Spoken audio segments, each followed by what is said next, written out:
Hello and welcome to Low Volume, the smallformfactor.net podcast. My name is Joshua Ramirez, and today we have everybody, the full cast, the 4Js. That is, of course, myself, Joshua Ramirez, aka PlayfulPhoenix. We are also joined today by James. James, Aibohphobia, how you doing? Oh, doing good. Good. Of course, we also have Jay Mattison, aka Tek Everything. How are you, Jay?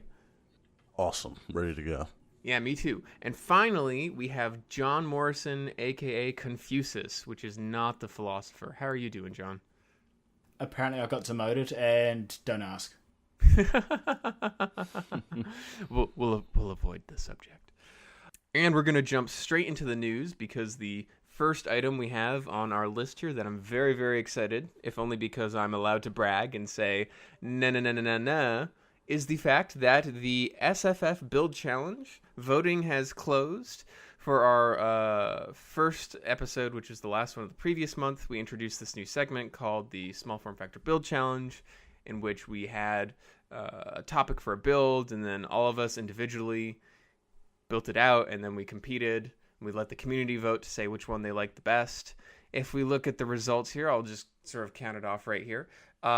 In last place, we have James' Caseless Masterpiece with 7.7% of the vote. Tied for second, we have Jay's Death of a Gutless Wonder, which got 23.1%, as well as John's Retro Tower, which got 23.1%. But the victor, the one, my Hitachi Deathstar, 46.2% of the vote. Boo.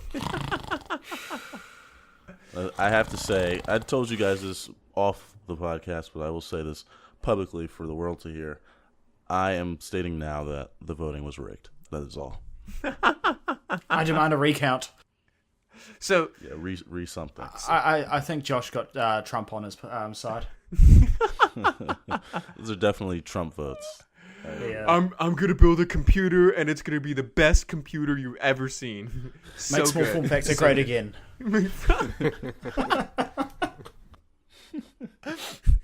Oh no! That's so great being an outsider on that. My computer is American made. No, The other guys are very low energy. Oh Lord. Well, but for you say this, but at the same time, both of you guys, both Jay and John, you voted for your own cases. You can't prove that. So. If you Yeah. actually click the label who voted, let's see here. Who voted my account was hacked. It was an imposter.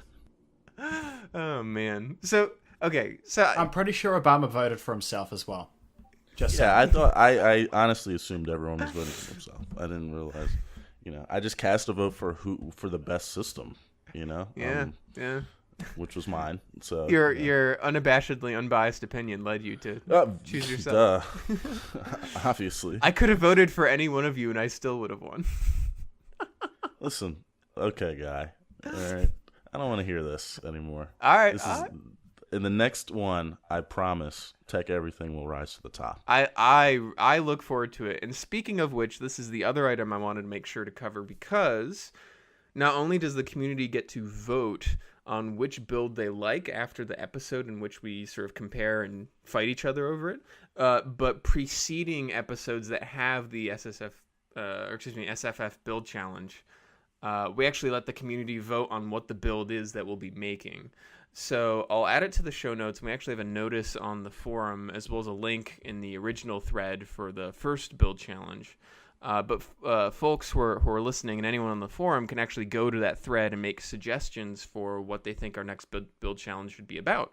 And that will last for the next week, and then probably the last 3 or 4 days of that week, we will aggregate all of those responses. We'll make a poll at the top, and then people in the community can vote for which one they like the most. And that will be the one that we will then have a week to prepare for and then fight about in the next episode of Low Volume. So I encourage anyone and everyone listening to go ahead and do that. Our fate is very much in your hands. All right, next up on the news, I would forgive anyone listening to this episode that thinks, where'd low volume go? This seems to be the graphics podcast. But perhaps unsurprisingly, a lot of our time this episode is going to be focused on both the announcements on the NVIDIA side with respect to Pascal and the 1078, 1080, as well as some of the rumors and other things we've been hearing on the AMD side when it comes to Polaris. Of course, with Polaris, it's more rumors than anything else, but there's an expectation we'll hear some stuff relatively soon. And then the juxtaposition of that versus the stuff we do know and the imminent release of the 1080 and 1070 from the NVIDIA side makes for a very interesting environment where I certainly hope most people are not buying anything, at least yet. But we actually have a few threads on the forum that have been discussing this topic on both sides, and I'll add those to the show notes as well. But I figured logically we'd start with NVIDIA, if only because we have a lot more information there.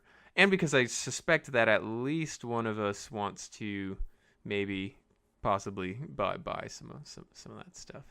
So to summarize what's been going on here, basically, this must have been like a week ago, like the last Friday or something. NVIDIA held a very flashy event.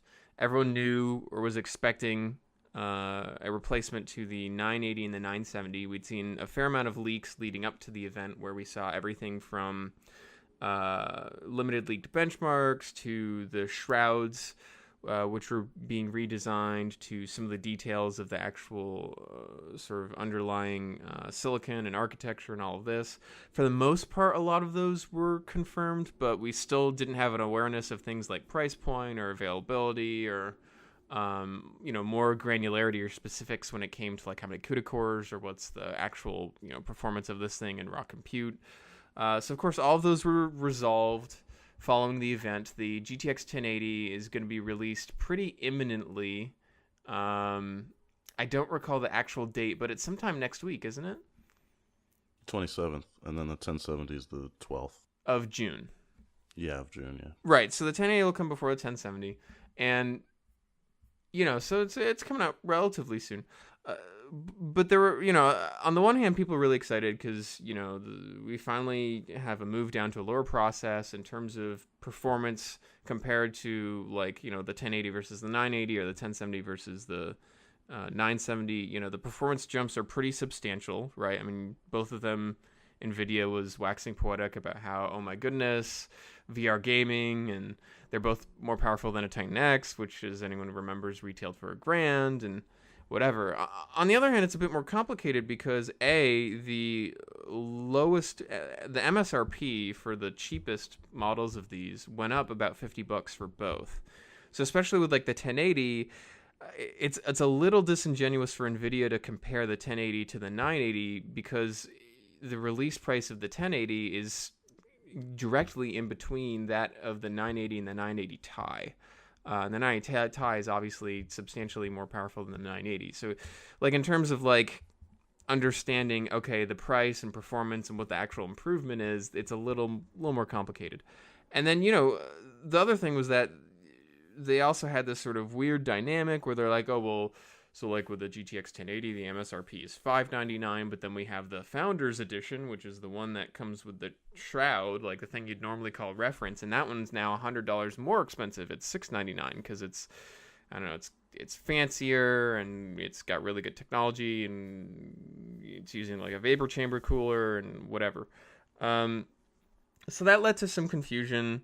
And there's been some sort of, consternation about, like, what the actual true tangible performance improvements are and whether or not the fact that there's this $599 MSRP means that manufacturers will actually be making cards that are $599, given that NVIDIA is selling for $100 more. A lot of that we may just have to wait and see until what happens, once the thing lands on the market. At least when board partners land on the market, because that release date we mentioned earlier for the GTX 1080 is only for the more expensive Founders Edition. But yeah, I mean, I was just curious as to what your guys' thoughts were. I think the forum thread that tied into the initial news post, I did a summary on SFF Network with respect to some of the rumors and what we knew going into NVIDIA's event. And that sort of evolved into just discussion of the announcements and more information as it came along. I've been pretty active in it, if only because A, I'm considering getting it, and B, it's just sort of been an interesting topic to me. I mean, it's just exciting that we finally have new architecture and lower process node and just upgraded high performance graphics cards. But yeah, I'd really like to know what you guys are, how you guys are feeling about this, what you're thinking about, all of that stuff. The only thing I've seen really on it is the real life benchmarks compared to what NVIDIA was claiming. If I remember rightly, NVIDIA was claiming the 1080 was the same or faster than 980 SLI. Yeah, and it's I've seen 15 to 25% over a single 980, and that's it. Right. So, in terms of leaked game, so there's a few things. In terms of leaked gaming benchmarks, basically anything we're seeing now is A, unconfirmed, and B is like a game. So they're basically useless. You have to ignore them, right? Because like I could do the exact opposite. I could pick a game that's like really, really great for NVIDIA and terrible for AMD, and then just be like, oh look, it's actually 3 times as fast as GTX 980, which is just incredibly misleading. You need like a large sample of games. We have seen some like 3D Mark, which is a bit more helpful. What I generally would recommend to folks is obviously wait until we have lots of reviewers testing it across lots of games and lots of benchmarks, and then you can sort of do an aggregate analysis and get a sense. The NDA is the 17th. Yeah, so we'll be finding out information soon, so there's no reason to sort of jump the gun in terms of judgment. If you want to do comparisons of the performance of cards right now, the numbers we know for certain, for which we have all the information that we need, is the raw compute in terms of teraflops, right? Because NVIDIA's said what that is for those cards, and we know what they are for the other cards, obviously. And so I actually, if you go to the forum thread where we were talking about this, I actually spent some time yesterday. I don't know why I spent way too much time doing this, but there was sort of this discussion of like, well, okay, like the performance improvements are impressive, but the pricing thing, and then obviously like the 980s and the 980 Ti are dropping in price a lot because retailers are just trying to get rid of them. So like, which is really the better deal, which is the one you're really getting kind of better price to performance for, or whatever. So to go through the performance sort of stats, the 980 has 4,610 gigaflops, so 4.6 teraflops. The 1080 has 8.9 teraflops of performance. So if you literally just take the 980 and multiply by 2, it's going to have, like 300.3 teraflops more performance than the 1080, right? So you'd think, what about that, NVIDIA? Now, of course, when you sly 2 cards, right, the efficiency goes down. So 980 sly, when you account for that performance gap, has around 8,300 gigaflops for 8.3 teraflops. So a 1080 on paper should actually be a bit faster on average than a 980 sly. Now, whether or not that translates into games, we'll really have to wait until we have people doing benchmarks and running lots of games, like I said before. But, if you look at this information we do know, most of NVIDIA's claims, they make sense. It's just that it's hard to pin down when you're talking about games expressly because the performance is so variable and so dependent on everything from drivers to whether or not the implementation of something like DirectX 12 is good. So, like, for example, one person in the thread linked to supposedly leaked gaming benchmarks that had the 1080 performing like 10% better tops than a 980 Ti. But, it was one game and it was a DirectX 12 game, and, NVIDIA's DirectX 12 support as of late has been awful. So it's a very poor example of a game to use to show relative performance. Now, my analysis expanded from this because, there's sort of comparing generational performance, and to do that, you sort of control for price by just saying whatever the MSRP is. But you can also say, well, okay, what if I took the performance of a card and then divided it by the current price, right? because then I'll be able to basically see a ratio. And it might be that, yeah, like this card is older, but it's so cheap that the cost per gigaflop or teraflop performance is actually better. So I pulled the lowest prices I could find for stock clocked cards for the 980, 980 Ti, 980 Sly, and compared that against the launch price of the GTX 1080, or at least the launch price once we see ones that are at MSRP. And the 1080 is still ahead in terms of performance per gigaflop or teraflop or whatever, but it's a lot closer than if you were just to look at the MSRP. So like a 980 has like 8.3 gigaflops per dollar. The 1080 has like 15 if you're looking at MSRP release. So it's like practically double. Like that aligns really well with what NVIDIA was bragging about. But if you compare it to the prices you can get now, the 980 is like 10.5 gigaflops per dollar, and then the 1080 is still only like 15. So it's a lot closer in terms of like maximizing the value. There's definitely something to be said where like if you have a 980, you're probably better off, or you could argue that you're better off just buying another 980 and slying it than selling your 980 for a much depreciated value and then buying a 1080. I mean, I haven't done the math, and it kind of depends on where you're at, but in terms of figuring out what's the best buy for an individual, it gets a little more complicated, and there's a need to do some of the math. But I don't know. I really just want to see benchmarks more than anything else, and I'm impatient. We'll get them pretty soon, but the tricky thing is that, if you're looking at something like, if you look at just like, okay, terabytes, right, or teraflops, if you're looking at raw compute performance, that correlates, but only correlates very loosely with gaming performance because, as I said, there are things like drivers and support for technologies or new technologies that they've introduced. This doesn't account for, any improvements or changes to memory or the quantity of memory. It doesn't pay attention to how overclockable it is because we're assuming it's base. It doesn't take into account things like, oh, maybe I have a small form factor system, and the fact that the 1080 has only one 8-pin connector is really, really convenient, or that means my power supply can actually power it. Doesn't pay attention to TDP. Like, it doesn't pay attention to all these other factors that matter a lot and would contribute to someone's decision making.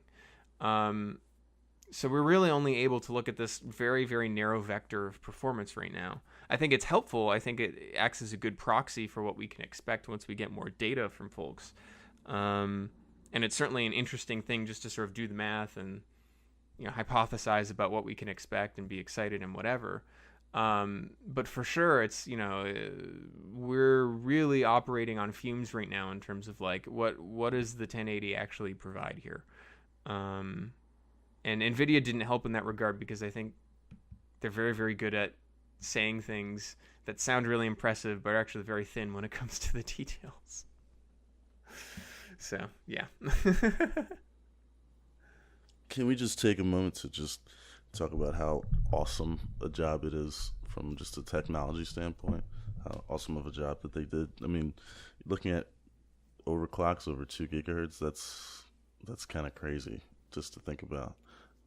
With a base clock of 1670, that's crazy. Up from I think the Titan X had a 1 gigahertz base clock, and now the 1080 has a 1600 megahertz base clock, or 1.6 gigahertz base clock. That's just crazy to think, and the TDP has dropped to 180. So, I mean, the technology is just getting better and better, faster and faster. It's just kind of crazy how quickly things are moving. I'd be more excited to see this running a 4K game or something like that, to see if you can finally have one card that can handle 4K gaming at a good, decent frame rate. I mean, I think it could. I don't know if you're going to max everything out on every game, but I would imagine it'd get pretty close. Again, like, yeah, 980. We'll have to wait and see. Yeah, yeah. 980 Sly was practically there. Yeah. I mean, so yeah, what they did was interesting with the architecture. So it's important to point out that the actual CUDA cores for the 1080 for that architecture perform less work per clock compared to those in Maxwell's, like in the 980. but that was a deliberate choice by NVIDIA. So what they're thinking was basically, okay, the die, we're going to shrink the die with the process. We're going to have slightly more cores. We're going to make the cores a lot smaller, so they're going to perform less work. But we're going to be able to dramatically ramp up the cycle, like how fast we cycle instructions and through those cores. So the net effect is an improvement. And yeah, I mean, like I still remember the reviews when Maxwell came out, and it was really unexpected how good it was at overclocking. I mean, NVIDIA had been preaching about how a big focus for them on Maxwell was just driving efficiency.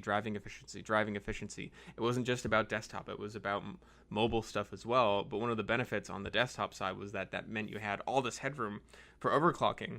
And a lot of reviewers, what they found was that they weren't temperature limited when it came to overclocking. It was a voltage limitation imposed by NVIDIA. So they could have overclocked even further. It's just that the board itself wouldn't allow them to. And so, NVIDIA in the event, right, they have their Founders Edition cooler, which is a very nice cooler for what it is, right? Vapor chamber, it's a nice looking shroud. It's very well built and performant. It isn't like an open cooler. So like you could have coolers that perform even better. I mean, it acts like any previous reference cooler in that it jettisons the hot air out of the back of the case for the most part. But on that cooler, they had a demo running on stage where the card itself was automatically boosting to over 2.1 gigahertz, 2100 megahertz on air on an ostensibly reference cooler, even if you're like paying $100 for it. That's really impressive. And my hope, my fear is that NVIDIA sampled a card that was really, really performant just to do braggadocious things. My hope is that with Maxwell, they actually did a good job of sort of being honest, if not slightly underselling how overclockable Maxwell was. So, I mean, we'll see, but like if most people can reliably get to that sort of an overclock, that's probably in the neighborhood of a 25% performance boost on top of everything you're already getting. So basically take the performance of the card relative to other cards and then multiply that by 1.25x. And that's what you'd get if you could maintain that stably. And that, I mean, that's just crazy. I mean, that's crazy. I mean, this is an this is presumably an unadulterated card running a very good quality, but pretty straightforward cooler. I mean, imagine putting this on a loop. Imagine putting a really beefy cooler on this where it's like all I care about is maximizing the performance. The potential is exciting. Again, we just don't have a lot of information to jump to conclusions with respect to what people can expect to get when they buy this thing and install it in their rig. So, well, also interesting to note is they cut off. You only be able to run this in dual SLI. You can't do tri or quad anymore, which is, I mean, that's an odd choice that they made. I'm not sure.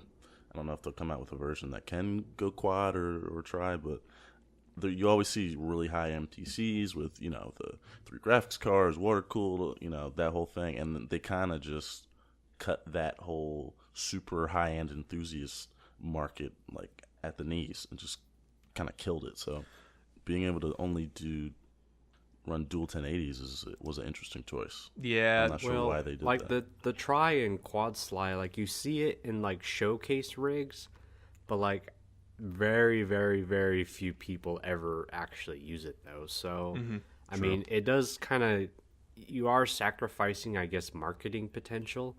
But as far as like, I mean, I would imagine that like they've looked at the numbers and the number of people who actually do 3 and 4 cards is just so minuscule that it's just not worth it.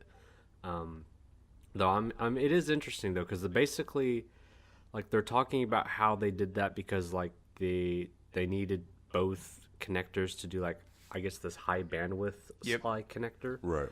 But I'm wondering if that's, I mean, because you would think maybe that's not strictly necessary.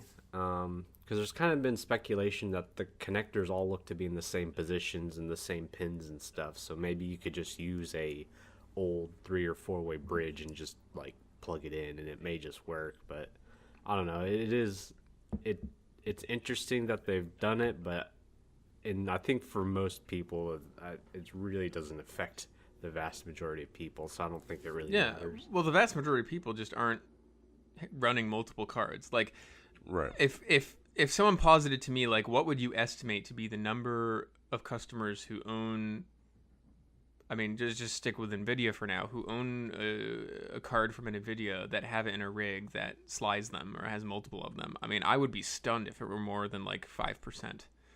I would probably. I'd be probably stunned. guess 1%. Exactly, and then that's like two-way, and then like it's a fraction of that's three-way, and a fraction of that's four. I mean, it's like, and the other thing too is that the practical benefits beyond two cards are so low because every card you add, the efficiency of the whole system goes down by a lot, and fewer and fewer games natively support it, and so like not only does the theoretical maximum performance go down due to the efficiency, but the real world performance goes down, and then you'll oftentimes have issues where like you'll introduce artifacts or bugs to many of the games you're playing anyway.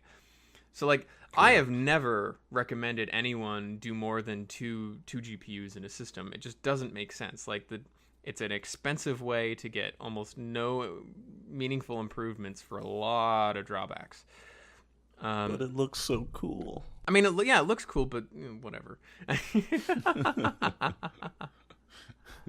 So, two things I'd like to add. The first thing is that on, I think it was EVGA's forums, a rep from EVGA stated in a post that the GTX 1080 was only going to support 2-way SLI, and then that post was taken down, and another post was put up that said, we'll get more information about this. Like, we're working on it. So I'll be interested to see what happens. The second thing is that the bridge, the new fancy bridge to match the Founders Edition shrouds that NVIDIA has created and will be putting out. So they say it's double bandwidth, high bandwidth, whatever, and it's literally the same connectors, and it's just bridging across the two. To me, that makes a lot of sense insofar that basically NVIDIA is able to not have to reinvent the wheel. Like the way they've been building these interconnects for purposes of SLI, they don't have to change, so that's really inexpensive. And then because isn't that lazy? If that's the reason, just so that they could keep the same connector, isn't that a bit lazy? That they would just cut. Oh, totally. Like I don't dispute that at all. Like I of course that's why they did it. Like this isn't an ideal way to solve this issue. It's clunky. It's stupid. But I have no doubt that that's why they did it, and I'm fine with that.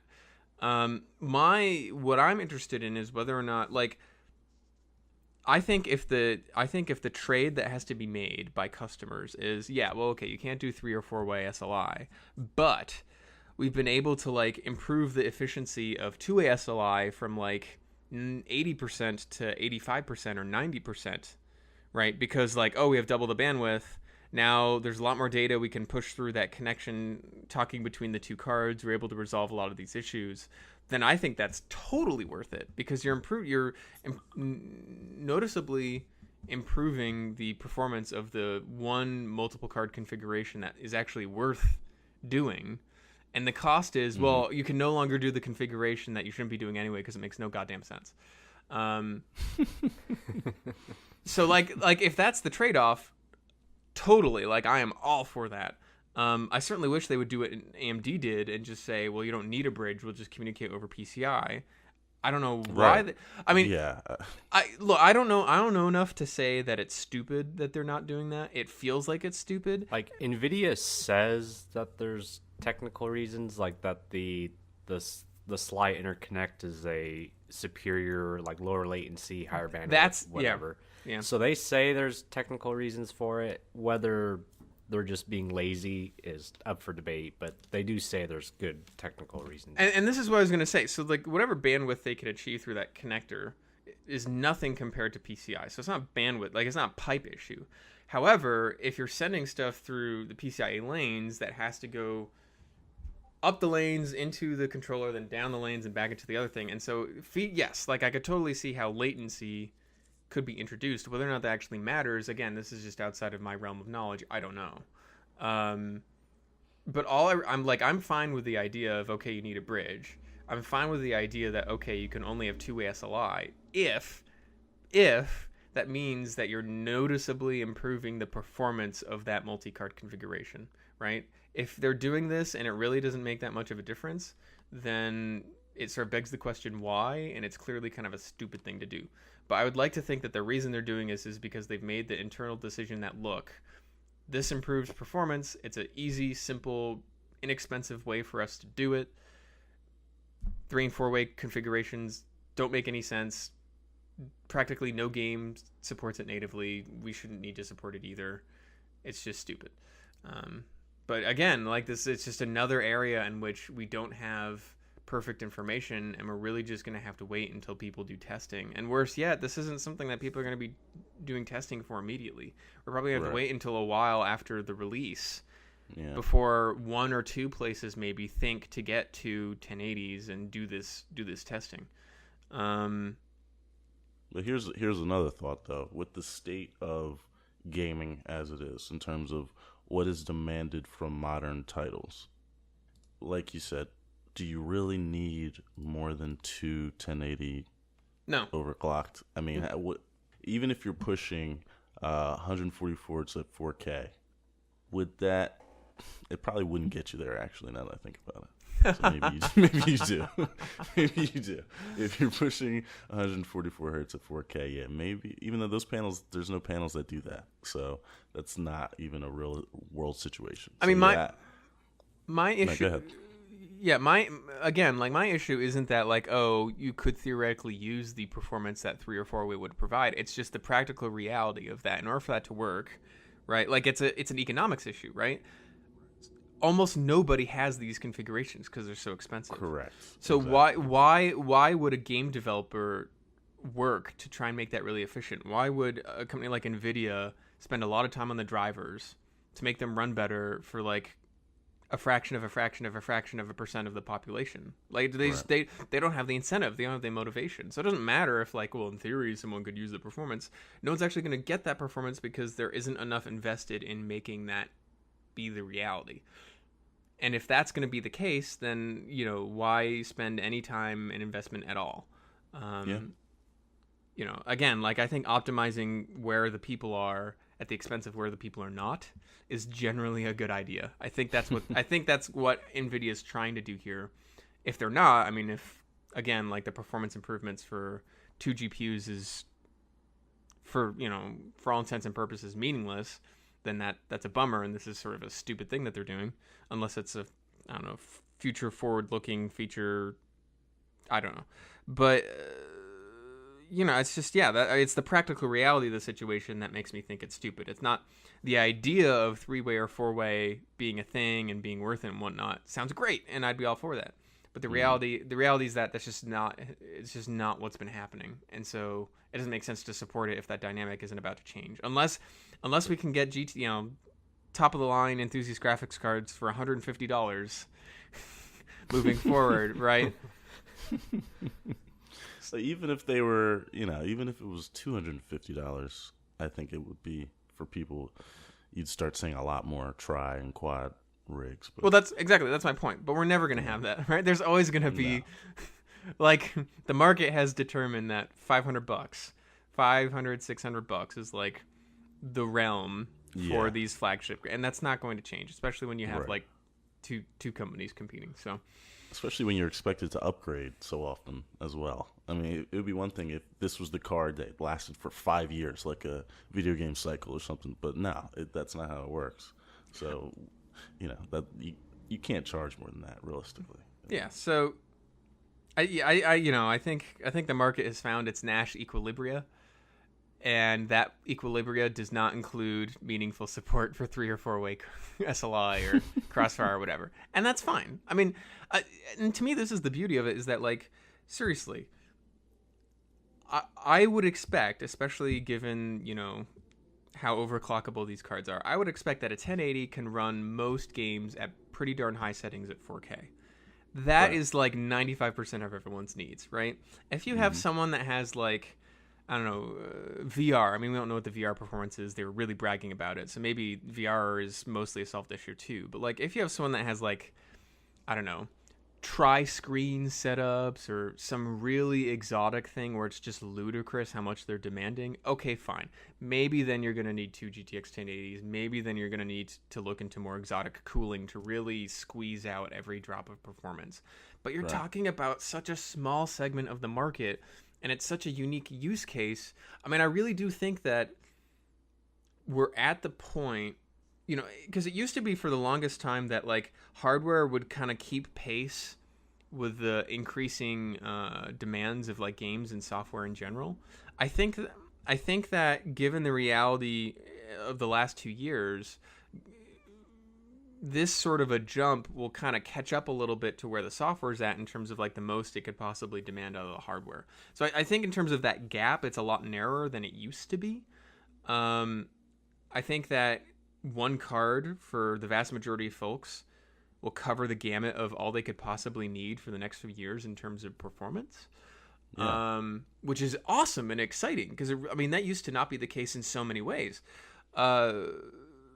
Whether or not that'll hold looking forward to like the next 5 years, especially as we enter into more and more uncharted territory as Moore's Law ceases to be a thing and shrinking process nodes only becomes harder and more expensive and whatnot.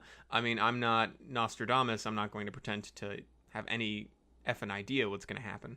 But the state of things right now, I'm actually pretty happy. And I say that even though I look across the pond and I look at AMD's offerings and I just like exhale disappointingly because of how much I really don't like their lineup right now, which is okay because a lot of that's going to change in the next 6 months or so. So, I mean, yeah, I have a lot of mixed feelings. Again, it sucks that we don't have as much information as we could have, but we'll get that soon. Overall, though, I think most people would be right to feel pretty happy and pretty optimistic about what the market and what gaming is going to look like for the next few years. I think we've had a lot of really exciting things happening. You know, we've had a bit of a drought leading up until now, but now we're finally, because there's been this extended gap of time, we're able to see bigger improvements, which means that upgrading is now sort of an easier decision and provides more immediate benefits. And I, you know, to NVIDIA's credit, the technologies that they chose to talk about and they seem to be focused and working on, I think align pretty well with what people are wanting or what the future of gaming is going to be looking like. So they had obviously a lot of work done in VR, and they had like I forget what the thing was called, but they spent a lot of time talking about like rendering multiple perspectives. The single pass stereo and right. So that's like VR for sound, which is interesting in its own right. Oh no, the stereo was the where it renders the one. It used to render the same image twice for each eye, and now it's supposed to render it once. Oh, right. It's like multi. That's not actually a new feature, though. They had that in Maxwell, but they never really pushed it. Oh, okay. Right. Yeah, they were talking about that. Right. And then they did the 3D audio thing, which was really cool. It was like multi-projection or something. I don't know. But like the fact that they're pushing it and investing in it again makes sense. You know, like I said, like VR is going to become more important. I suspect that things like multiple screen rigs are going to become more popular because they're more accessible. Mm-hmm. And so that's, you know, I'm assuming it's a proprietary tech, which is always not the greatest thing, but it's something. And yeah, in many ways, I think NVIDIA and AMD both, like when they're working on this sort of stuff, not only are they sort of just trying to figure out what's the way to maximize performance for the least cost, but it's also a way for them to signal to the market that they're like, look, this is when we're building our products, this is where we're anticipating that the market is going to. And so as much as it's like tangible work that helps developers and is trying to kind of improve games, at least for their platforms, it's also sort of like a subtle way for these companies to really communicate, like, this is how we envision the next 5 years of gaming to be. Like, this is where the puck is headed. And sometimes they're right, and sometimes we laugh at their face because it's ridiculous what they're investing time and resources on. But it's, as a customer, it's A, interesting, and B, just sort of a helpful indirect sort of guidance to get a sense of like, okay, here's what gamers think, here's what I think, here's what the hardware industry thinks. Like, everyone has different perspectives and thoughts and priorities, and having insight into those, even if it's through like a product or feature or technology announcement, it's helpful. If not interesting, it's helpful. So what's going to be even more interesting, I think, is the trickle down of Pascal and what the lower tier cards start to look like. What's a 960 going to be able to do? You're probably going to be looking at a 960 that's above the minimum VR requirement. What a 950 will look like, even it's going to be even more interesting. Will all 950s be bus powered now, or like I don't know. What do you guys think about that? Well, I mean, new process nodes, so hopefully there'll be more.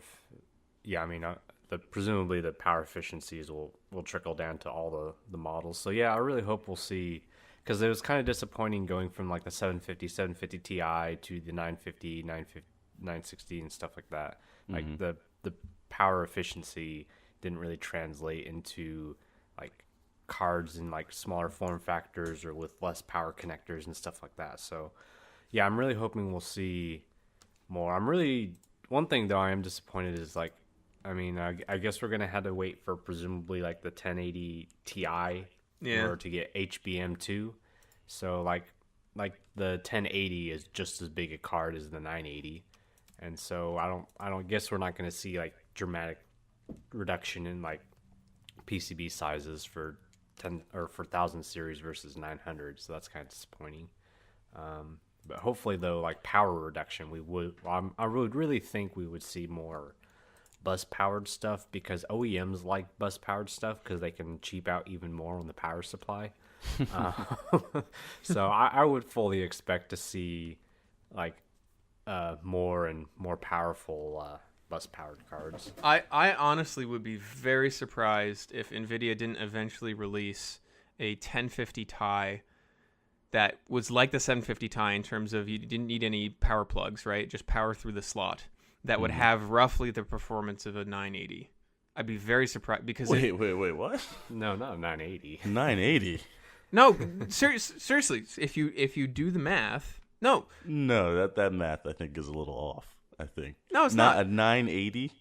Yes, the one it's 180 watts for a card that has roughly twice the performance. So Right. that's just if you make the incredibly rough assumption that you can cut that in half and have half the effective die space, right?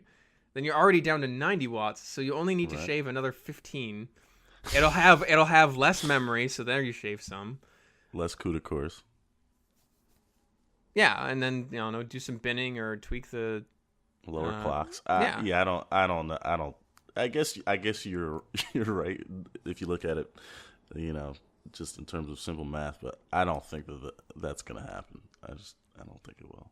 I don't think the efficiency is it that efficient? I don't know. To give the actual performance, I wouldn't think so. I think if they can do it, they should, and I hope they will.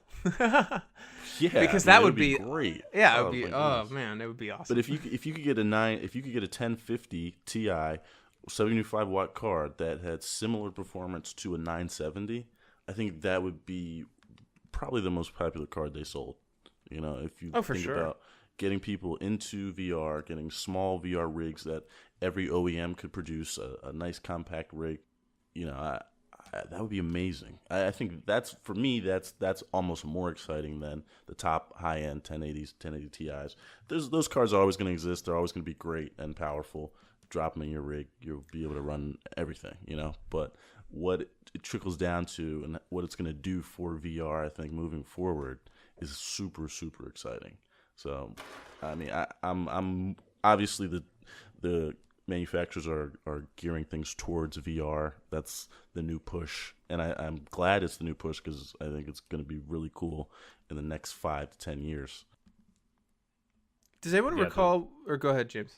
Oh, I was just the demands of VR will push the very limits of graphics performance for like the foreseeable future. Mm-hmm. So yeah, lots of room for improvement. For sure, because not only do you have not only do you need there's VR is so unique in that multiple perspectives, so that increases performance needs. You need really high resolution, so you don't have like the screen door effect, so that has high needs, and then the frame rate needs to be much higher, like a minimum like 90 plus. Right. So it's ridiculous. It's also like minimum.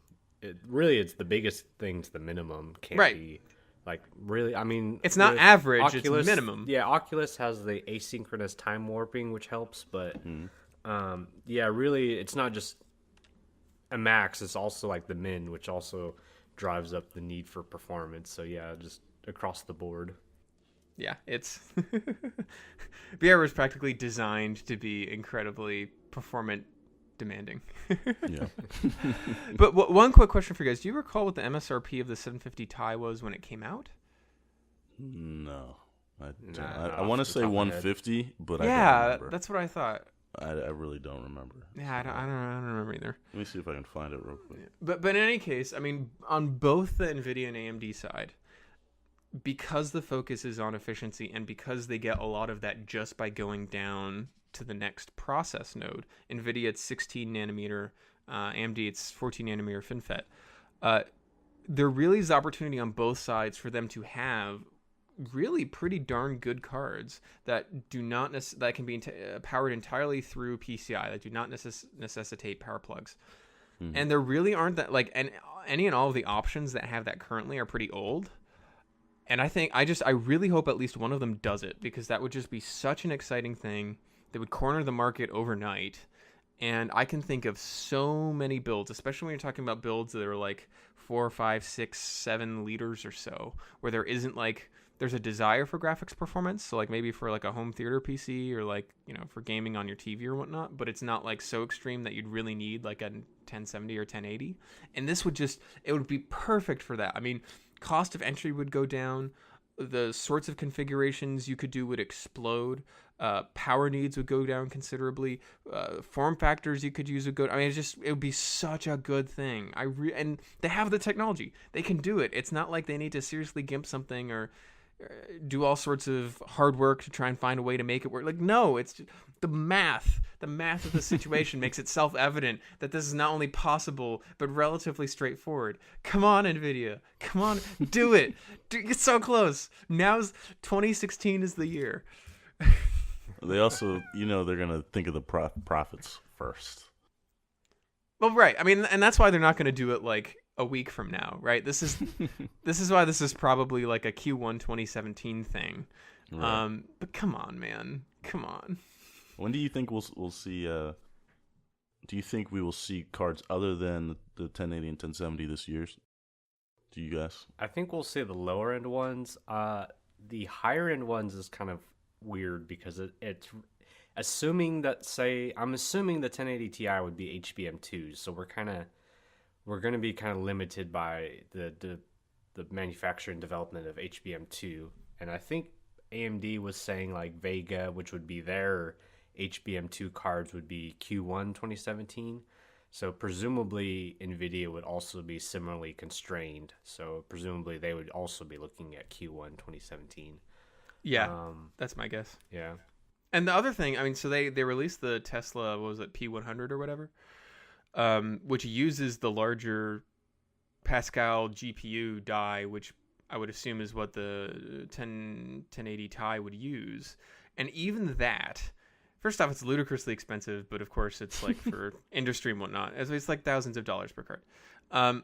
But the other thing is that even that, they have to disable some of the cores, right? Like the die is so large and so expensive to make that they didn't just say, okay, well, we can just bin the ones where all the cores are working, and then we'll just save the ones where some of the cores are disabled or whatnot for something else, right? Like, no, like the initial introduction of this like the best you can do is one in which they've disabled some of the cores. And I think that really gives you a sense of like how constrained they are just in terms of making the gosh darn chip.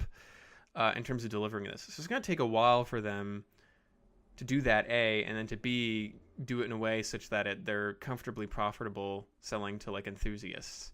I mean, it was $649 for the 980 Ti. I mean, I don't think this is going to be a $699 card, especially if they have a $699 Founders Edition. This has got to be at least a $799 card. You think so? It's got, because like, think about it. Like, it doesn't make sense. It doesn't make sense for them to sell that for $699 if the cost of a 1080 is $699 with their shroud. Yeah, so like Funks in a chat is saying a Titan is more likely. To me, that makes a lot more sense. Absolutely. Yeah, with a 980 Ti later only. I agree. I think something like Q1, they'll do like a Titan. It'll be like a grand card, and then like a quarter or two after that, then they'll do the 980 Ti. So they have the benefit of like having releases and keeping things exciting, and each release has better performance or better performance per dollar. But they're able to buy a lot more time and really ride out using Pascal and that architecture, and that gives them the time they need to be able to migrate more and more of their production to cards that use HBM2 and all of this. So if I had to guess, that's probably what they'll do. But even then, unless they plan to drop the price of the 1080 at around that time frame, I really think they're going to bump the cost of the 1080 Ti compared to the 980 Ti at least $100, if not more. We need a 980 Ti compact. That's what we need.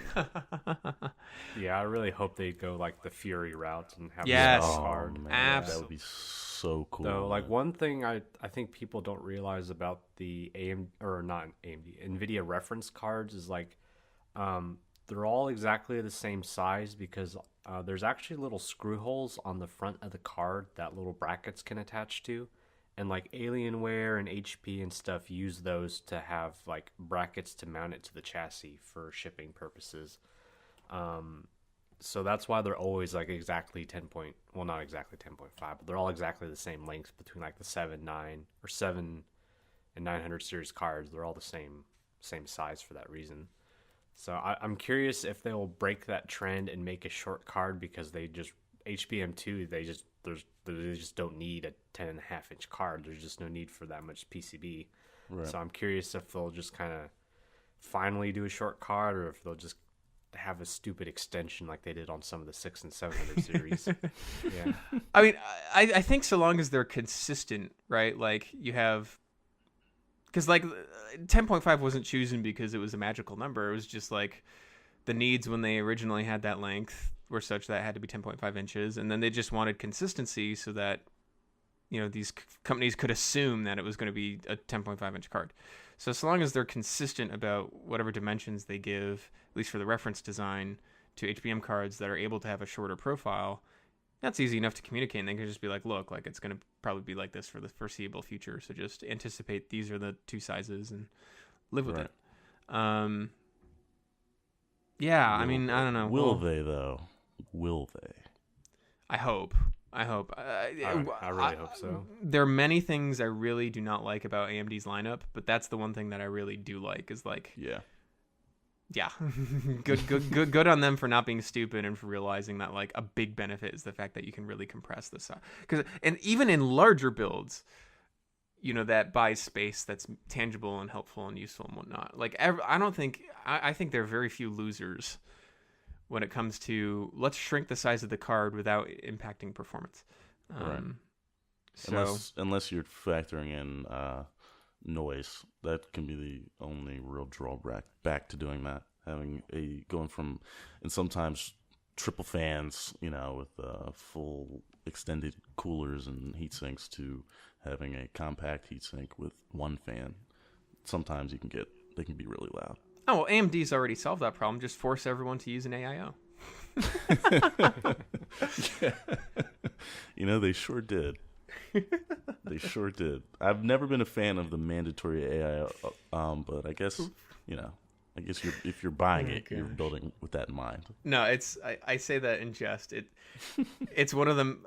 It's one of the many things that drives me nuts, and I can't believe so few people are complaining about.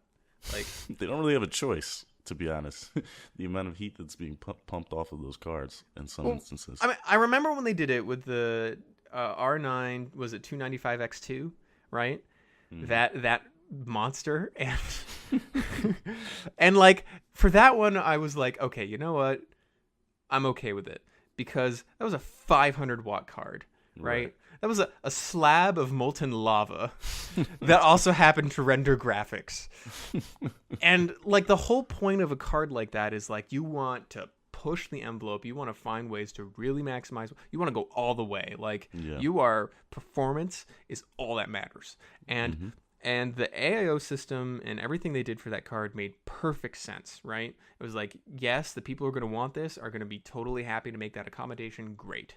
But when you have like you're sort of in the neighborhood of, flagship top of the line cards, and you're mandating that it has to be an AIO. Like, again, like I see why, like I see O to maintain the shorter profile. I mean, as you were saying, Jay, like it gets a lot harder to cool on air and whatever. Like, so I can sort of see their thinking, but at the same time, it's like, this is a really big burden. Like, AIOs are really impractical for most builds and for most people.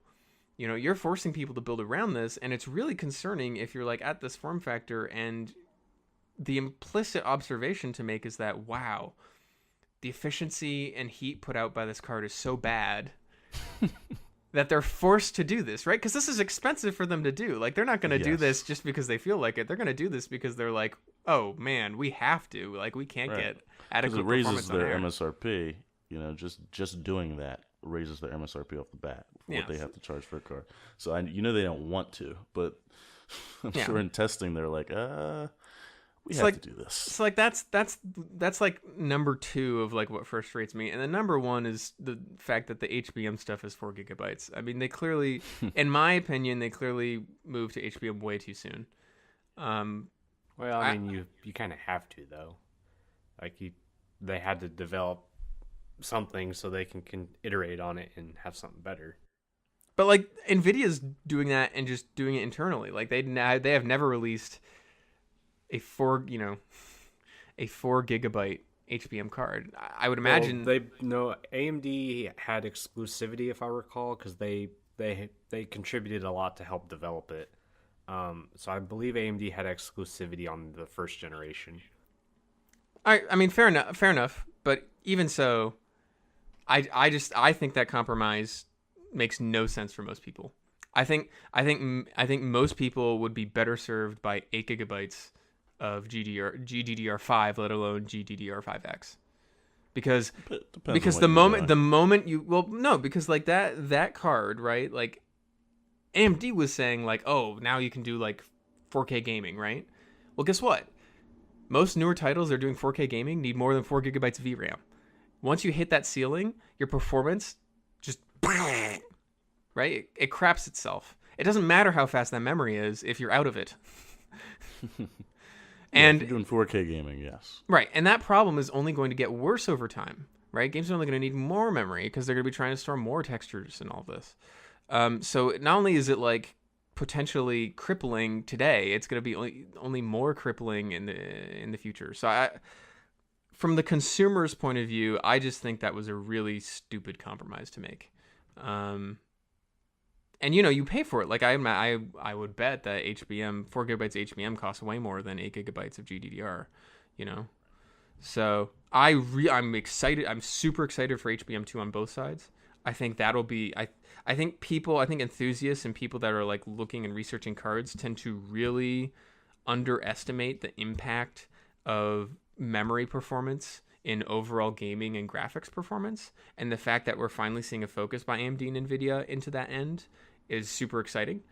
I just think that you need to find the optimum point where it makes sense to adopt the technology and put it in devices being sold to consumers, right? NVIDIA was smart, and they delivered HBM in an enterprise context that had enough memory because they had the means to deliver it because the price point was so high.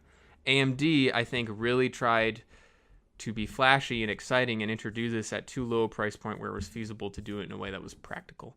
But that's just my opinion. Email me at joshua@smallformfactor.net with your complaints. That's just my personal opinion. I'm not saying HBM's bad. I'm not saying AMD's bad. I just think the compromises could have been better balanced. That's all. End rant. I would agree with that. I would agree with that. Sensible rant. Isn't HBM, isn't it a technical limitation it can only do 4 gigs? So my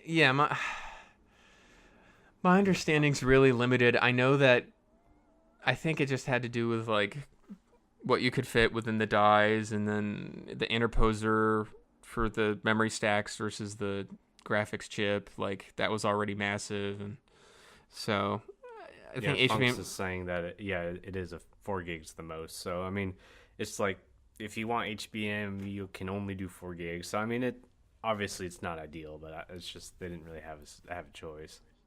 Right, and Funks brings, he says, don't forget HBM gave us the Nano, and that's like that's the best counter argument I can think of, is that it isn't just the fact that the memory you do have is faster, it's the fact that it introduces form factors that weren't really possible before.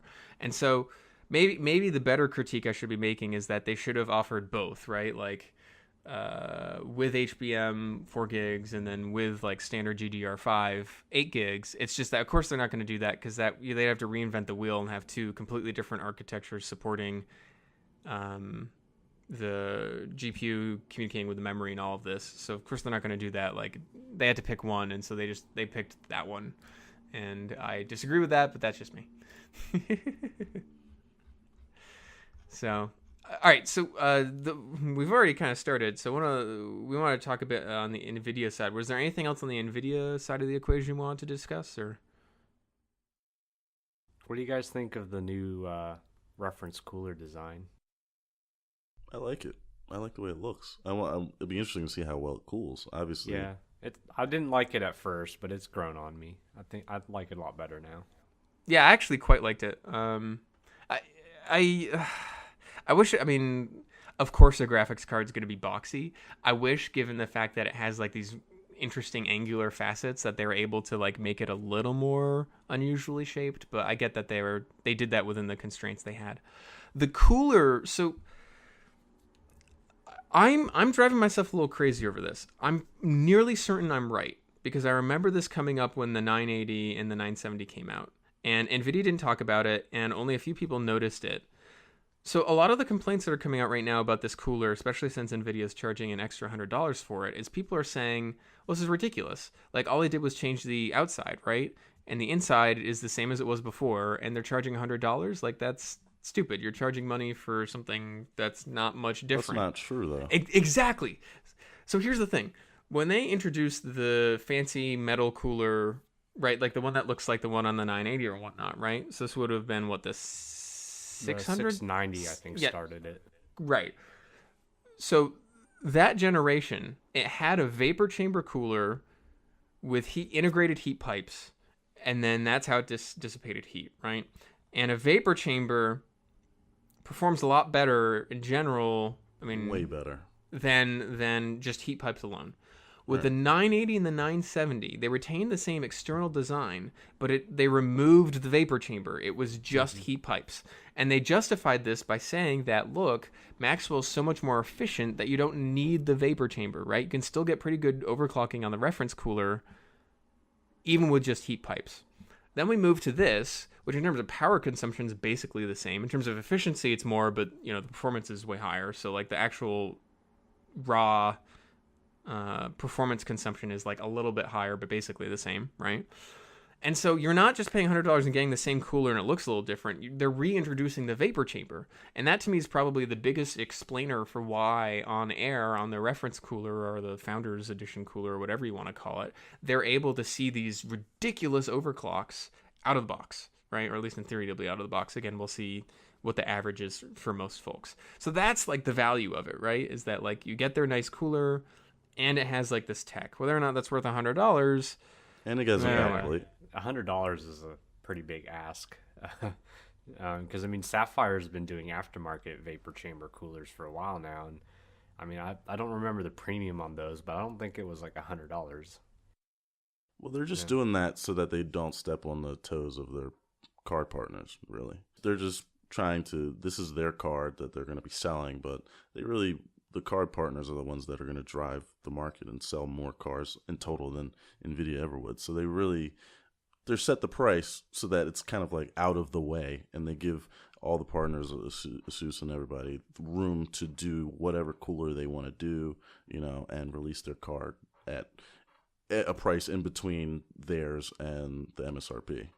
So that's how I took it. I don't think you're even necessarily, if you're not an early adopter that's buying a 1080 at launch or a 1070 at launch, you're not going to be really looking at this card in 3 months, is what I would imagine. It'll be there for sale, but who's going to be buying a Founders Edition? People who want the card now.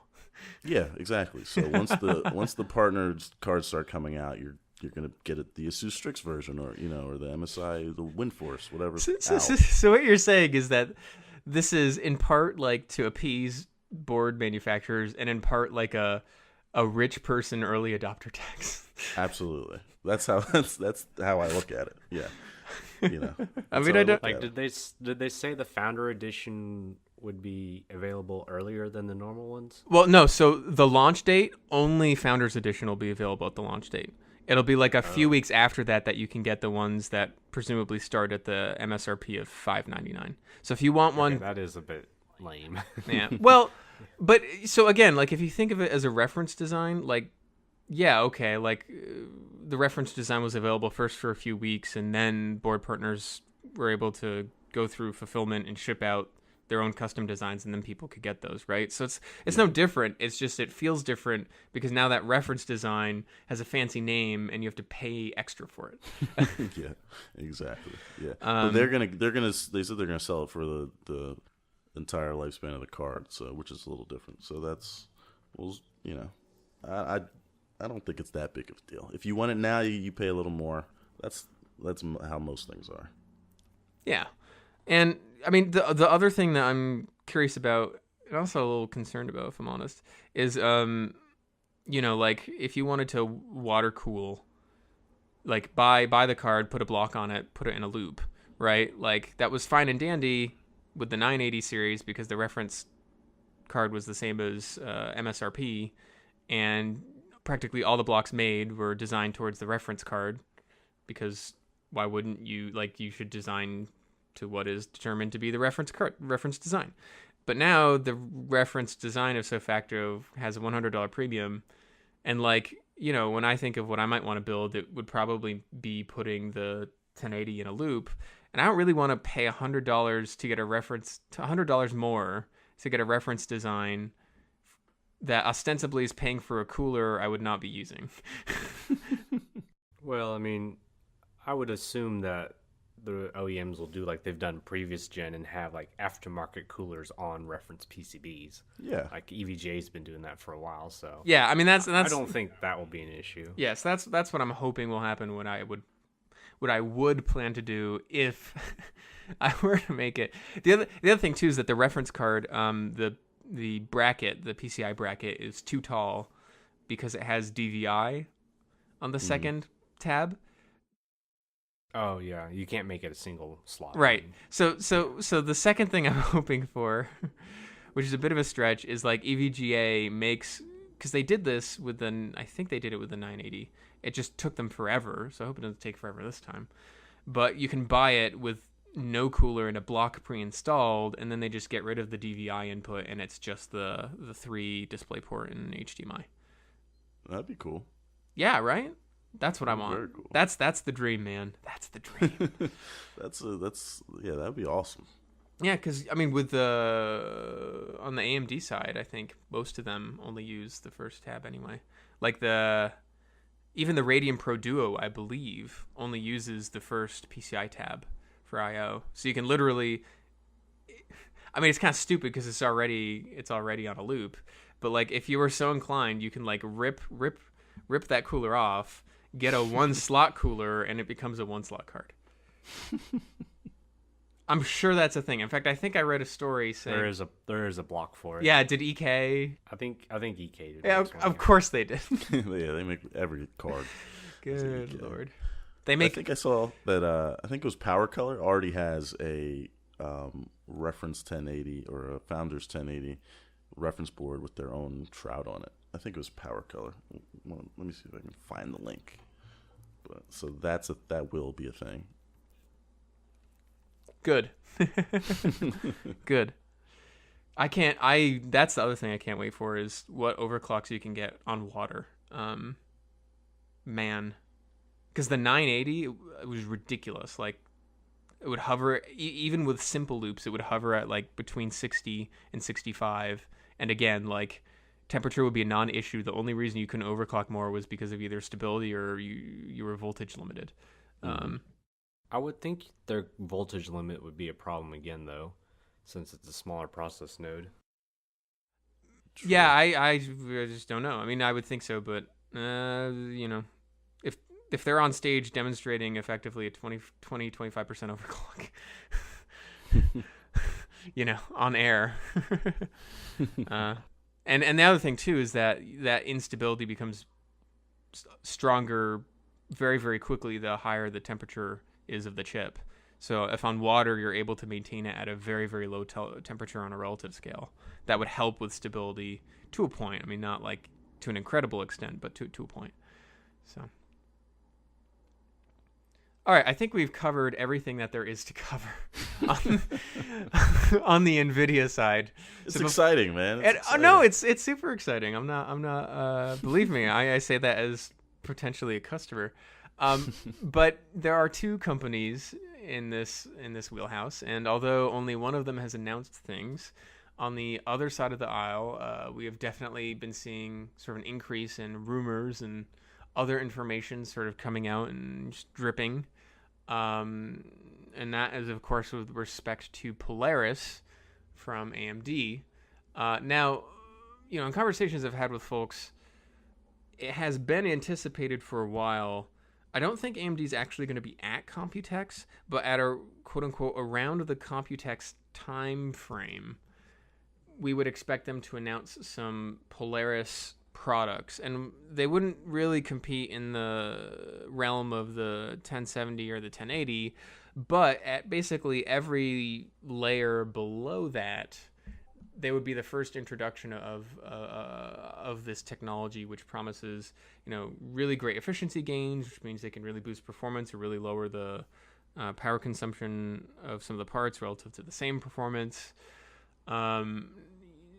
Recently, I've been seeing slightly more mixed signals in terms of when they're actually going to come out and announce stuff and what that will look like. So I've seen Tech Power Up had a report on Friday, and I think the guru of 3D had said he heard from a little birdie that it was going to be a bit further out before they had anything to share or announce. I don't know how much of this you guys have been following, but honestly, I just hope that whatever it is they've got cooking, that they kind of bring it out soon. The state of the market at the lower end is definitely ripe for someone to introduce new parts. It's gotten very, very stale. Agreed. I mean, they've been teasing us. Obviously, both sides have been teasing us for a while, but I have paid, admittedly, a slightly less attention to this. Not that I'm not excited about it, but the NVIDIA launch was imminent. It'll be very interesting to see what they do. I just really want to see where the cards actually fit into the market and what the performance actually is, because you hear a lot of different things. It's going to be great, it's going to be average, and at this point I'm just like, I just need to see it. I mean, I think AMD has made clear that Polaris 10 and Polaris 11 are both not flagship cards.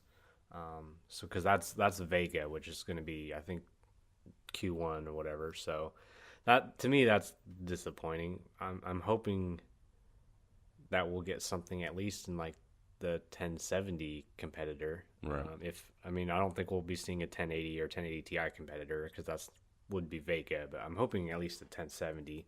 Because if it's only like a 1060 and down, that would be. I mean, it'll be a great card for that market because it'll be much more efficient and blah blah blah. But for the high end enthusiasts, it'll be disappointing. Well, yes. I mean, I guess. I mean, I agree in terms of like the perspective of us, but like most people buy in the price range that Polaris is going to exist at. So for the industry as a whole, I think that this is very notable and very exciting. It's just we don't have informations, like with a 1070, 1080, I think we had a pretty good sense of what to expect going in. Mm-hmm. And NVIDIA like met expectations, if not exceeded them like a tiny bit. With this, it's like, we have a sense of what it will look like in terms of some of the technologies and whatnot. They've already talked about in very broad strokes, like the efficiency gains, and this is what it's targeted for, and whatever. Maybe it's just because we don't really live in that world because we tend to be spending a bit more on graphics. But, right. Make no mistake, way more people are going to be buying into these price points than are buying into the price points of something like the 1070 or the 1080. And so for that reason alone, I think it's exciting and important, because in terms of like a company providing the most additional performance to the most people, AMD's probably about to do that for probably the whole year. Now, some real-time follow-up. Funks just posted, AMD tweeted out, apparently, an announcement. Polaris architecture. Join us May 18th at 9 a.m. CT for the next MTE as David Nolasco shares an inside look at Polaris. So, I guess this means more information. I don't know if that means announcements, but... Yeah, I think that's more like a feature overview rather than a product announcement. Okay. I guess So we'll more see. disappointment is what it is. Yeah, I mean, if they don't announce a product, I think people will be like, I want to buy this. I want to give you money for things. Why can't I give you money for things? So we'll see. The one thing that I'm very concerned about, though, is the sort of murmuring that Vega was a Q1 2017 or Q4 2016 thing. There have been additional murmurs following NVIDIA's announcement that AMD was looking to fast track those products, as much as 4 months sooner than planned, which is scary considering that we believe that they were probably 8 months out until NVIDIA made their announcement. I don't know. I'm excited for the NVIDIA parts. I'm really not excited at the idea that NVIDIA will basically own the market for over half a year. Right. I think strategically that was not very well thought out by AMD. I think it was unreasonable for them to expect that NVIDIA wouldn't have announced something in that world by now. But it may be, it could also just be that, look, they were constrained by the reality of their situation in terms of ramping up manufacturing and getting stuff ready to be shipped anyway. I'm not saying they're resting on their laurels. It's just that it's really unfortunate for them and for the market that, if we're seeing parts for Vega coming out end of year, well, okay, that means from May to June to July to August to September to October to November, maybe even to December, you're basically not competing with them. A lot of Founders Editions sold. So many Founders Editions. So, wait and see attitude, I guess. But, I really hope that's not true. Even if someone that's, excited and will probably buy this, and I like NVIDIA and all of this, but, all of us should be upset that, any segment of the market isn't being hotly contested at any given point in time. I think the releases for the last generation on both sides were pretty well strategically timed and kind of lined up with one another.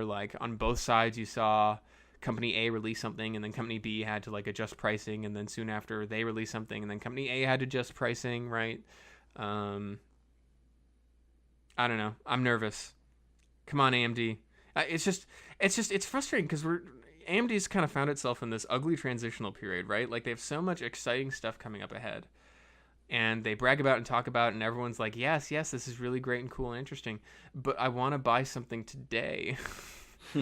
And on the low to mid range, it's either old stuff or rebranded old stuff. And then as you go towards the higher range, it's it's newer, but it's everything has some massive compromise. And we already talked about it, right? Either you have to use an AIO or you have to live with 4 gigs of VRAM or whatever. But yeah. The GTX 1080, well-rounded card. 1070, well-rounded card, right? There's nothing that's super ludicrously insane about them, but there's nothing that's a deal breaker for lots of folks.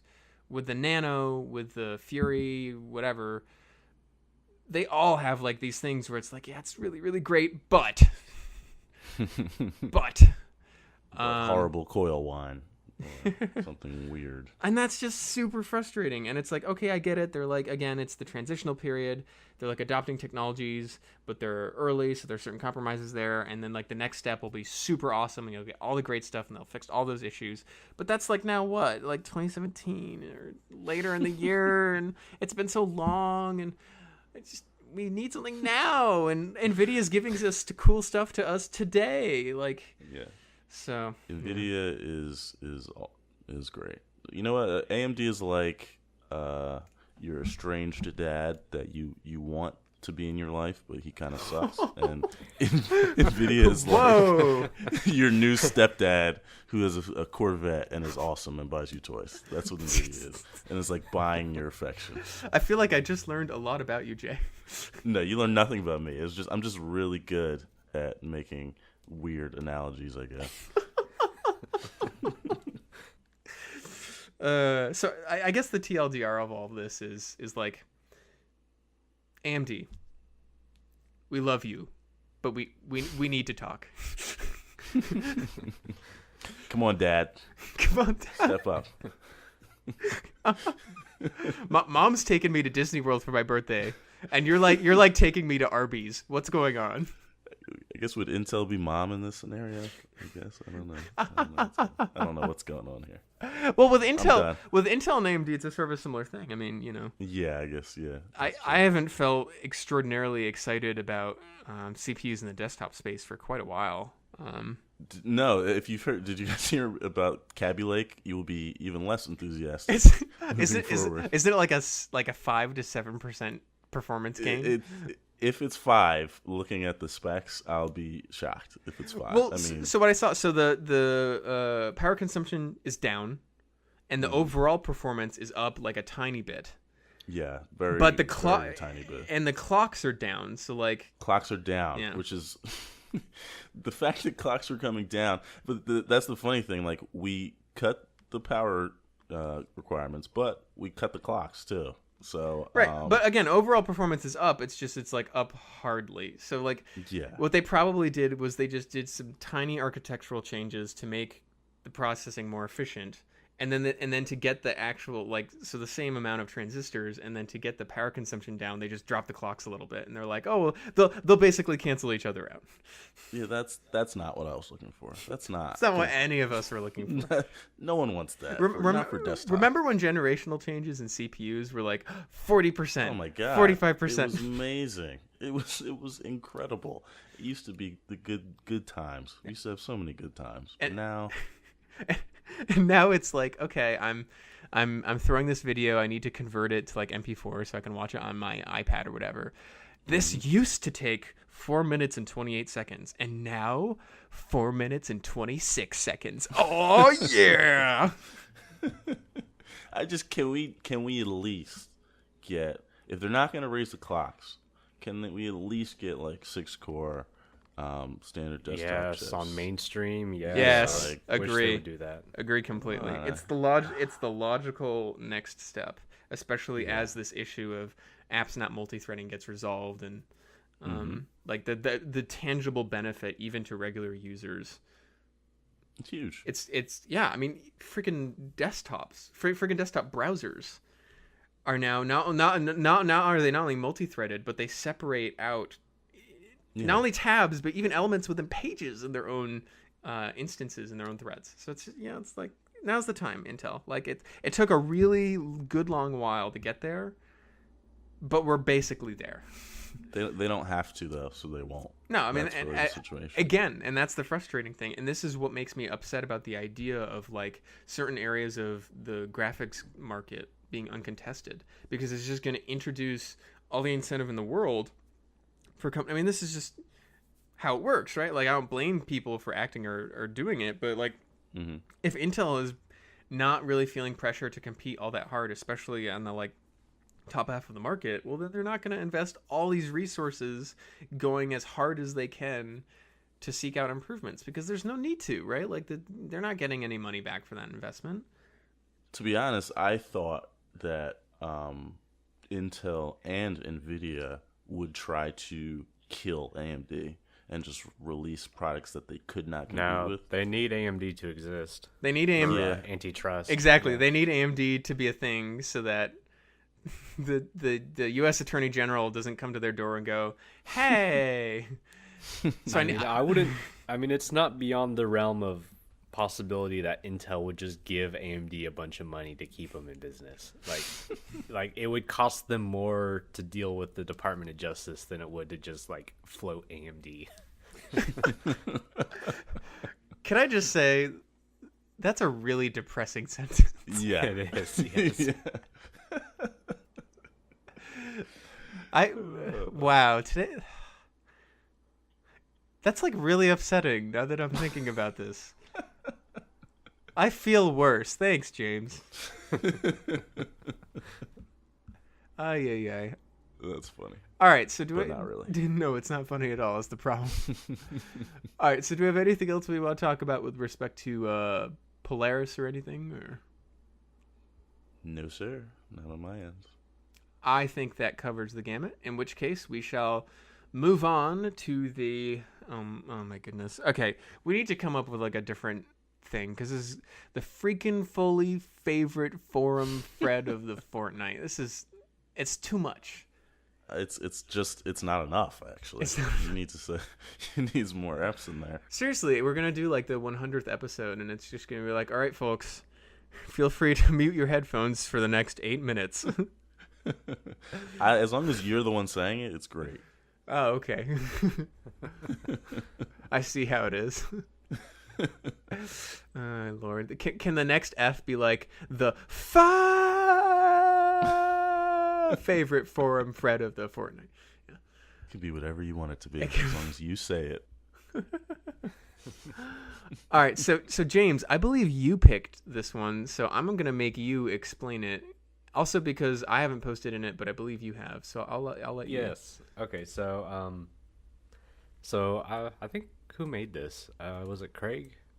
Yeah. Yeah, it was. Yeah, Craig posted this, which for those who listened to the podcast, he was on a few episodes ago, talking about Lysias. But yeah, it's a "What did you do today?" thread, which every forum needs. So I'm glad Craig made it. So yeah, just people just post what they did, little projects they're working on that maybe aren't worth a full forum thread, or if it's just not SFF related, or just what you're up to. So I picked this because I wanted to talk about my trip, which I had mentioned last week. So I gotta go to California to visit family, which it was nice. So some people make a big thing of vacations and they just have tons and tons of stuff they want to do, which I hate that. Like if I'm going on vacation, I don't want to have to work. So yeah, I mostly just kind of relaxed and hung out. So it was nice. Got to see my sister's work, which was super fancy campus. God, they spend so much money on fancy campuses at these new tech companies. It's ridiculous. But yeah, it was cool though because they have like a PC gaming lounge. So there's like I think I don't know 20, 30 computers, something like that. And oh yeah, George's asking. It's a Riot Games. So people who make League of Legends. Oh, very cool. Yeah, so they have this PC gaming lounge, and so all the computers there are they're SFF, which I thought was neat. So they're Digital Storm Eclipses.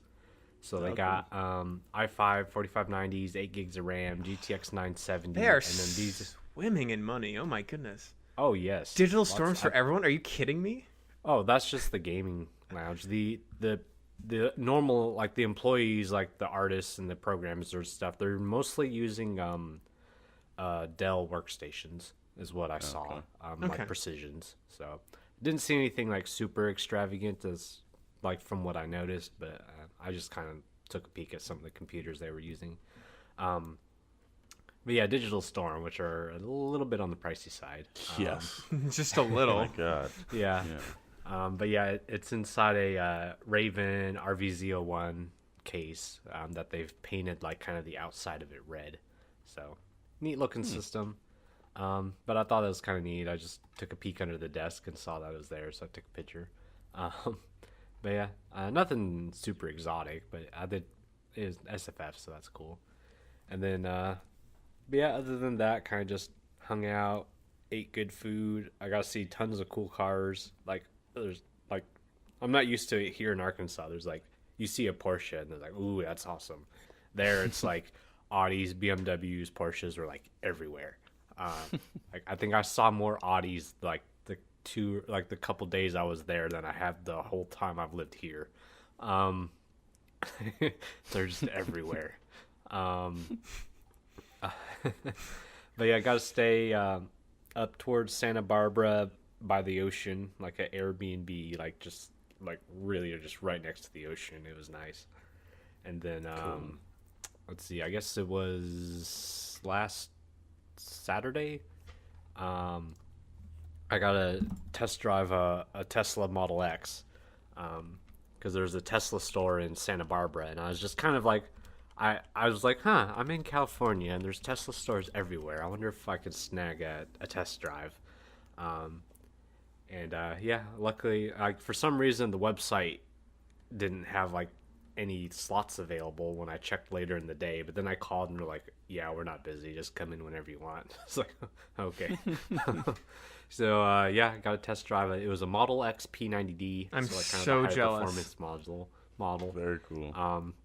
The Model X starts at like 84,000, but this one, the way it was configured, was like 114,000.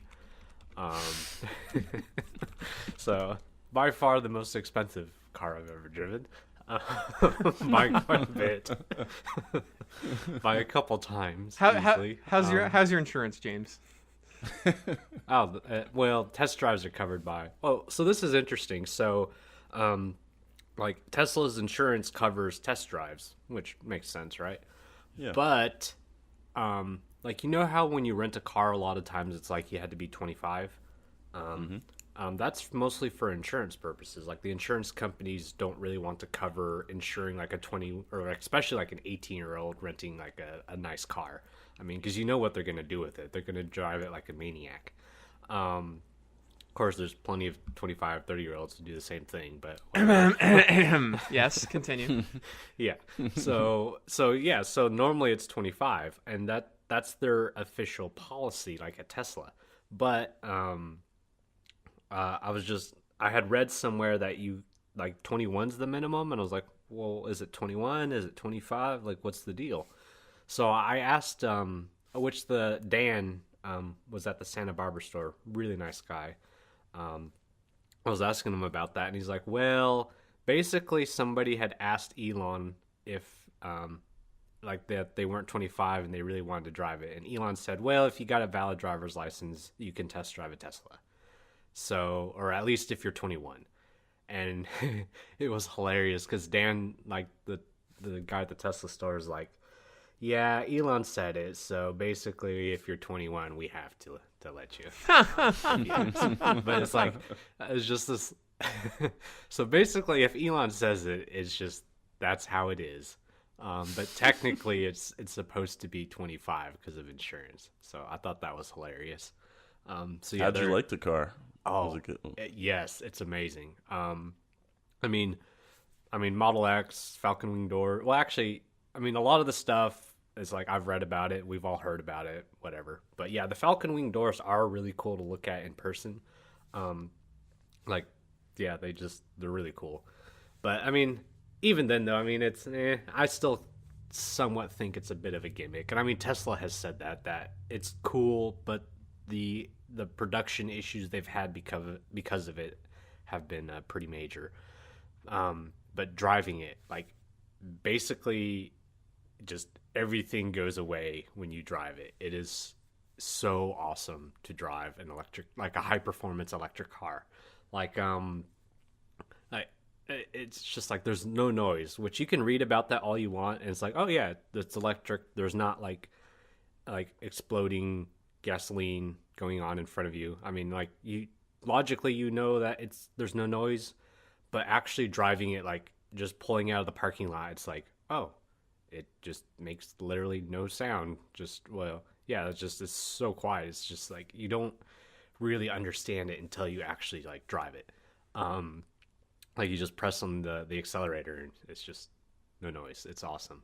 But then like you like start, like you really press on the accelerator to merge into traffic and you're like, oh, like I'm never buying a gas car again. It's just, it's really hard to explain. So if any of you ever get a chance to test drive one, like if you don't live near one and you're visiting somewhere and there's a Tesla store, I would definitely make it a point to schedule a test drive and try it, because it's amazing. Like I think Dan had said like it's effortless, and it really is. Like you press the accelerator and the car just accelerates. Like there's no hesitation, there's no delay. Like, it doesn't have to rev up the RPMs. It just goes. Like, it's such a different feeling compared to driving any kind of normal car. And it's really addicting because it's like, oh, I need to pass this car. You just press on that accelerator and you just go and you just pass anything you want. It's so fun.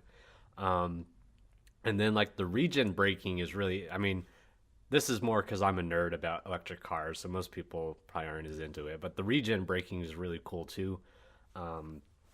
Like it's where for people who aren't familiar with it, it's where because it's an electric motor. That's the power source for these things. And so an electric motor is basically, if you throw it in reverse and rather than putting electricity to it to drive the wheels, if you quit putting electricity to it and just the forward momentum of the car drives the wheels, which then drives the motor, it turns into a generator. And so regen braking lets it recharges the batteries a little bit. I mean, it's not a ton of power, but it does like gain you some power that it does meaningfully extend the range, as opposed to not using it. But because the motor is putting a load on the wheels, it slows it down.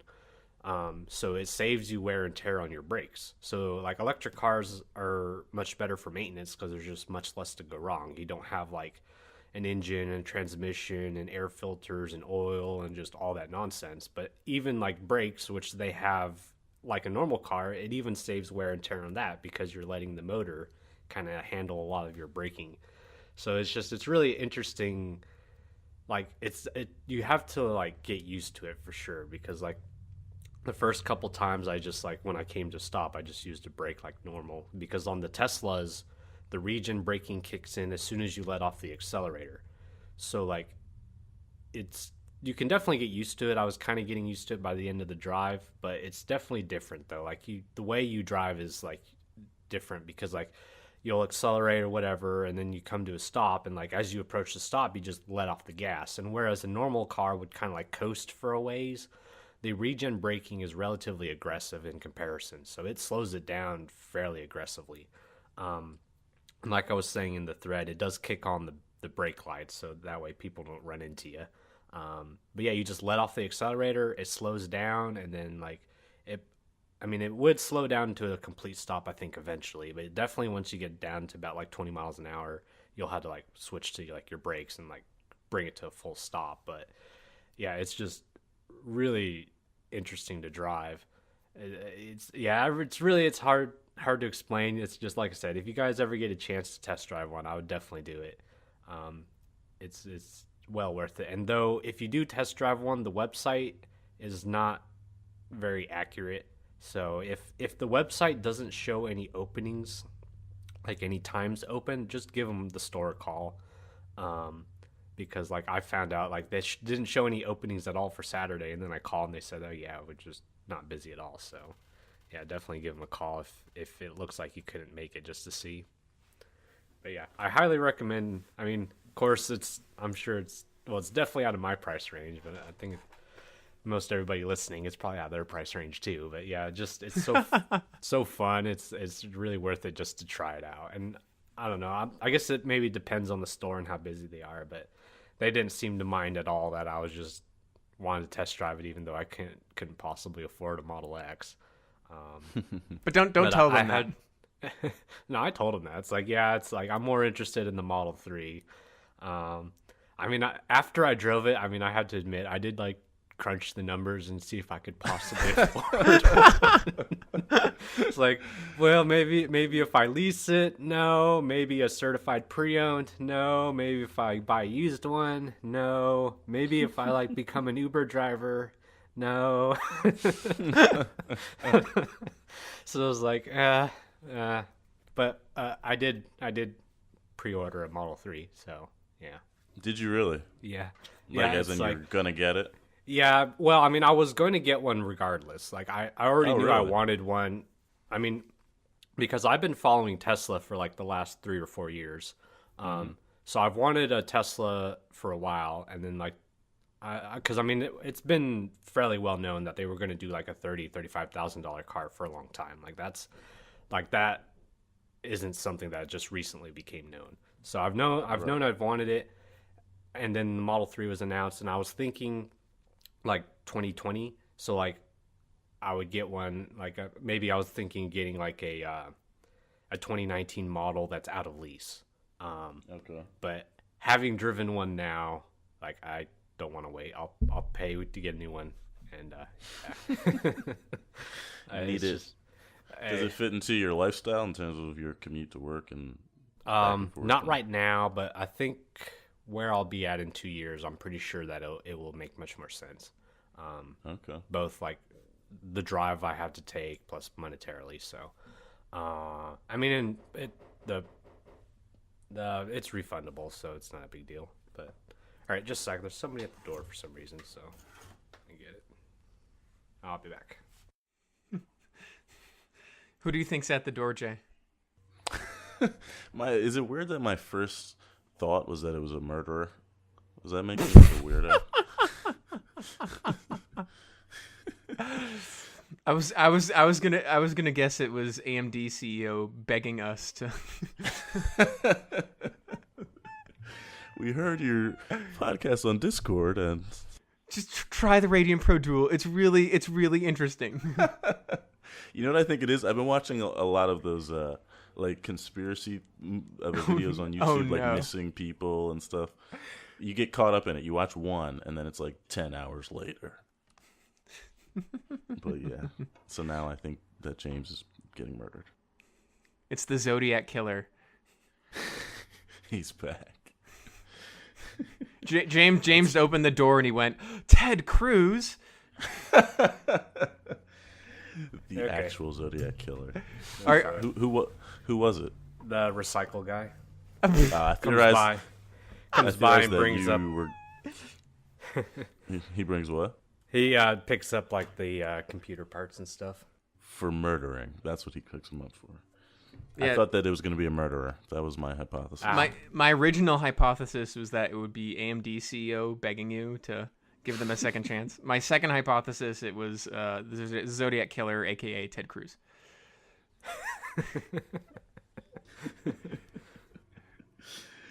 Both excellent guesses, by the way. I mean, I just went with the most likely scenario. I don't know what to tell you. Ted Cruz is the Zodiac Killer, by the way. That's fact. Let's see, the Zodiac Killer they never caught, right? That's right. It's Ted Cruz. Yeah. Can you believe that Ted Cruz, as the Zodiac Killer, made his first attack at age 3?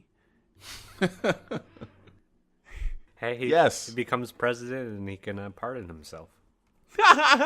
That's it. Oh my goodness, you've solved it. That's why he was running, so he could traverse the country killing people, and so that when he won and became president, he could just pardon himself for everything.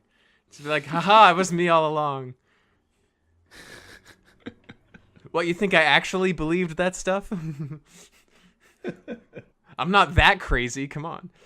No. Ted Cruz, man. Ted What a guy. Ted Cruz. What a guy. What a guy. All right. Before we venture deeper and deeper into politics and alienate more and more of our viewers, I think that wraps it up for the forum thread and therefore for the whole show. So in which case we shall wrap up. I'd like to thank all of our listeners for tuning in. And next episode, we are looking forward to the SFF Build Challenge, as well as additional coverage of the news. And hopefully a lot of that will include some actual real benchmarks of all of the stuff we've been talking about for the past 2 hours. Now, final reminder for those listening and for anyone that's on the forum, I highly encourage you, there's a banner up right now and it'll be up for the remainder of this week. We still need a build to build against for the build challenge, so we take in suggestions from the community and we'll let you guys vote on those. So I highly encourage you to make suggestions on that forum thread. Beyond that though, we are all set here. My name is Joshua Ramirez, aka PlayfulPhoenix. Today I was joined by the other 3 J's, Jay Mattison of Tek Everything, John Morrison, aka Confusis, and James Schell, aka Aibohphobia. All right, James, what are you doing this week? So yeah, I got So I hadn't mentioned this, I think, to anybody yet. So I think I had mentioned I have the cable mod cables, because the first set they sent was wired wrong, so they sent a corrected set. So I'll be testing that either today or tomorrow. And then Tony from Silverstone, the US office won't be getting the 700 watt platinum SFXL unit for a couple weeks because it's I guess getting shipped by boat, but he air-shipped one from the China office, so I will be getting that hopefully Tuesday. And I'll be testing that. Yeah, that's awesome. Very cool. It is. I'm really excited to test that out. Me? So. Yeah, and then I might be buying it. So, how about you, Jay? I finally have started the S4 mini review, so that should be done today or tomorrow. And I also got I don't think you guys know this, John knows, but I got that Lotus's case from my build for the build challenge for $40 with the power supply. They had it at Micro Center, and I was just like, I panicked. I was like, I have to buy this to see what's going on. So I don't think I'll be doing a full review, but I think I'll do like a quick overview and just talk about it, because I don't know that I trust hooking up my system to that power supply. The truth comes out. The truth comes out, Jay. The funny thing about it, it doesn't even have a power connector for any kind of PCIe graphics card. I wonder why that is. So that's a little concerning, but I have it. And stay tuned for more on that. All right. Well, we look forward to it. Thank you so much for listening, and we will see you next week.